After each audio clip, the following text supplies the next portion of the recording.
Good afternoon, Solomon. Mateo Mayorga, Unánimo Deportes. Do you feel as if the Heat are being underestimated this season heading into the playoffs?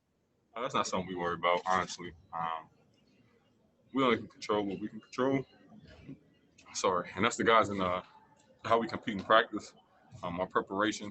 We let everybody else dictate the numbers, the odds. We let Vegas do that stuff.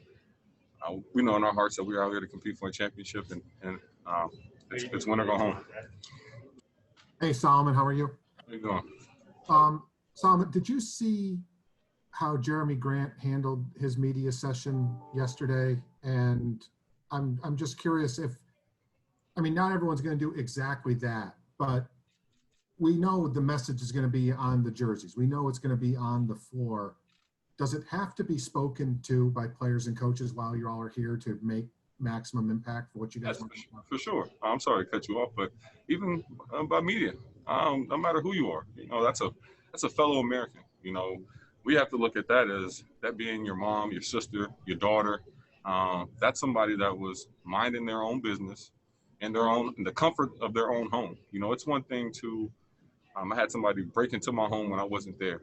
And we know that fear, you want to get the security, you want to get the cameras, you want to make sure nobody violates that sacred place of being home. But I can imagine being home, just enjoying my downtime and being, in a sense, executed wrongfully.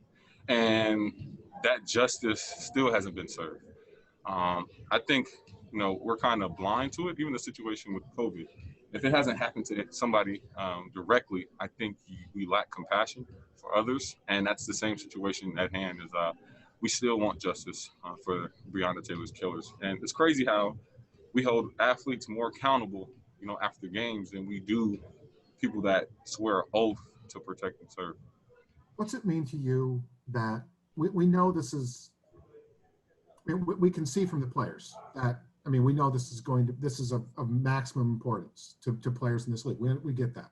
So many of the coaches in this league are white, and yet you see them speaking out as well, that this means a lot to them. What's that mean to you that NBA coaches are taking maybe a bigger interest than ever in societal change and systemic racism and things like that? It means everything. There used to be sayings with coaches of being like guys that they can trust in the back alley to have their back. We talking about just getting in fights and being there for one another. But basketball is not the most important thing to individuals on this team. It's something that we do, something that we love and enjoy. But we also have to be people for the rest of our life. We have to be citizens of America. Well, some people I do, but we have to be people first. And to see that is amazing because these are coaches, like you said, that haven't came from the same backgrounds as majority of the players, but to still being able to not understand, but to be able to voice and use their platform, it only pushes that narrative from the player's perspective that much forward.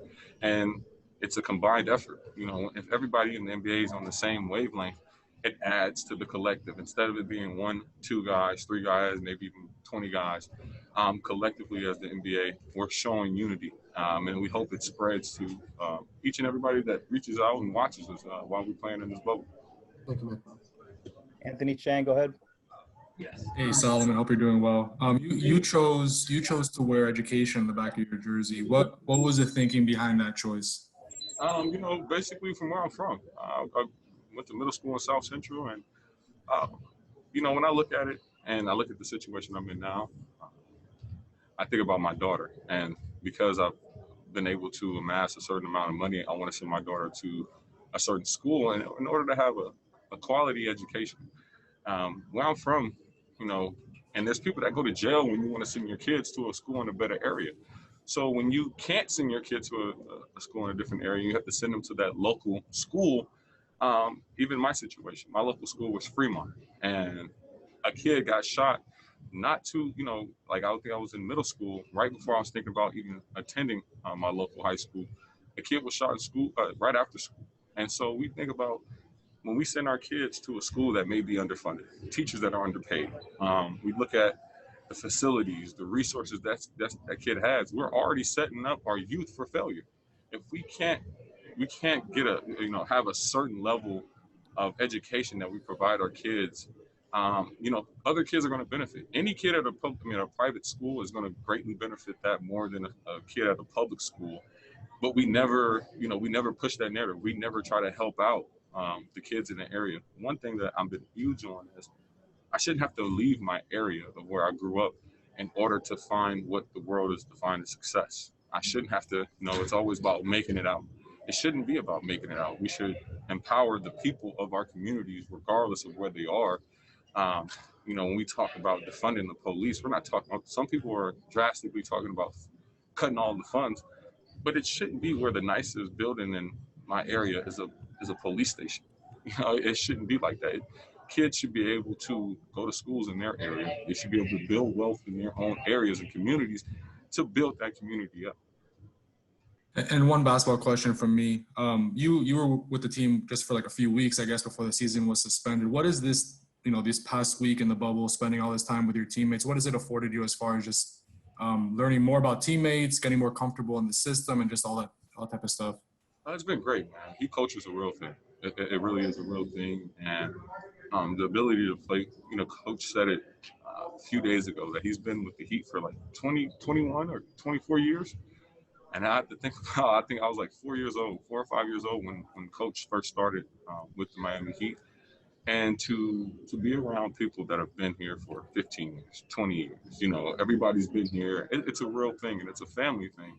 And it's huge. You don't get that sometimes in the NBA. You have a lot of teams that have a lot of change over time, and not just personnel, but, coaches and front office. This is a place that you're able to feel comfortable and just buy into the culture without worrying about anything else.